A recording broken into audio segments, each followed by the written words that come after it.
Hello, folks, and welcome to Author Adjacent, a show about the journey from hobbyist writer to professional author. I'm your host, Michael Vadney, and we are getting closer to the finish line now. Team FanFiAddict has announced our fourth semifinalist and our second to last round of cuts for SPFBO 11. We've already seen 3 semifinalists locked in: Shadows of the Sunderlands by Corbin Rook, Blackwater by Emily Blakeney, and No More Levels by Benjamin Bareth. Today we find out who is going to join them. But first, let's talk cuts. You know the deal by now. Every one of these books has an audience, and I'm going to help point you in the right direction of what might be your next favorite read. First up is Blind Chaos, Budding Rhythm by Crimcat.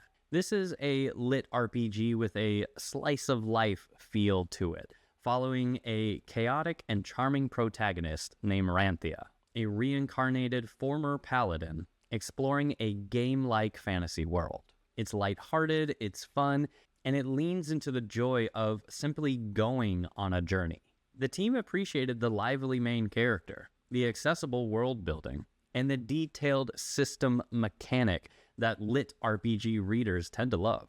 There's real energy and humor here. But where it lost the team was in the pacing and in the structure. The episodic, meandering nature of the story kept the stakes low, and the prose sometimes leaned heavily on the internal narration, with several stylistic tics that kind of disrupted the flow for us. It's a book that prioritizes vibes over tension, which is going to work beautifully for some readers, and less so for others. But if you like character-driven, low-pressure lit RPG, the kind where the fun is in the journey and the world rather than a high-stakes conflict, then this is your book. Fans of slice-of-life fantasy, of coming-of-age stories with detailed world-building should give this a look. Next is Bolted to the Bone by Bart Carell. And I want to flag this one because the judges were genuinely impressed by this concept. The premise starts in what looks like a standard fantasy world, but it becomes clear there's sci-fi layers underneath. One judge compared it to feeling a lot like The Truman Show, which is a fascinating vibe for a fantasy novel. Both judges who got to this one praised the world building as one of the coolest and most unique settings they have ever encountered. The early chapters are strong and intriguing. Where it struggled was in the middle. The pacing kind of stalls, the chapters can feel disconnected from each other, like a series of vignettes, and some of the characters outside of the leads felt interchangeable, without enough backstory to really ground them. But the team was clear, this is a well-done book, with a lot going for it, and we're excited to see more from this author. So if you love gender-bending fiction with wild, inventive world building, put this one on your list. Readers who value creative premises and unique settings will have a great time here. Cut number 3 is The Forgotten Dawn by Laura A. Blake. And this was another one where it was a tough decision. This is a romantic fantasy following Bryda, a human who lies her way into the Fae trials to save her father. One judge was absolutely taken with it, calling it a compulsively readable debut, with incredible world building, 4 distinct Fae courts, a beautiful central city, and some of the best written friendships they had encountered. The banter between supporting characters Caden and Lil was a particular highlight. The other judge appreciated the ambitious world building and the focus on different kinds of relationships, but found that the romantic storyline wasn't quite convincing for them personally. And both agreed that the pacing takes a bit to get going. But once Bryda reaches the Fae realm, things really pick up. And the ending promises big things for the trilogy as a whole. So if you like romantic fantasy, this one is absolutely for you. Especially if you love Fae courts, trials, stories where friendships shine as brightly as the romance. If you enjoy Sarah J. Maas or Holly Black, and you're looking for a strong indie debut with rich world building, The Forgotten Dawn should be on your radar. Next is Heart of Bark and Scale by Nicole Leland. This is another shorter book that leans heavily into character development and emotion.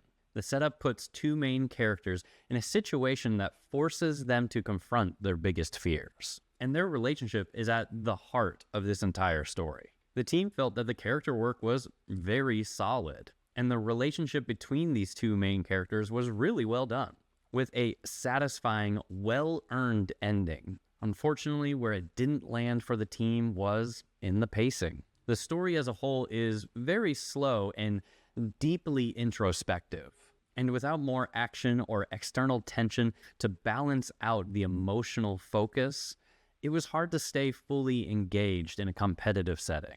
But if you want to slow down, spend time with the sweet, emotional, complex characters, and you value a well-earned ending over fast-paced action, this would be a lovely pick for you. Fans of character-driven romantic fantasy and quieter, more intimate stories will find a lot of warmth here. Our last cut of the day is The Ruined by Thomas Perkins. This one follows an unlikely partnership between a hard-nosed warrior and an idealistic thinker as they navigate deadly rituals, rivals, and political intrigue in a system that treats loyalty and mercy as weakness. The team had mixed experiences on this story. One felt that the humor and main character's persona came across a little too on the nose. The other found the pairing between the two leads to be the real strength of the story, the friction and the chemistry working well for them,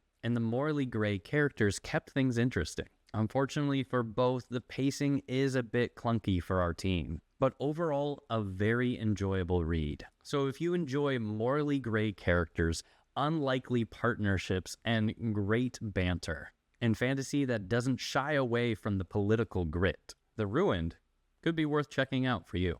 All right, the moment is once again here. Team FanFiAddict's fourth semi-finalist is Grave Covenant by Tobias Youngblood. This is a urban fantasy that reads almost like a thriller, and the team was hooked. The story follows Ridley, a grieving boxer searching for his fiancée. And as the mystery unfolds, it gets, in the judge's words, crazy in the best way possible. We're talking insectile shapeshifters, hints of dragon and succubi, and a plot that just keeps escalating.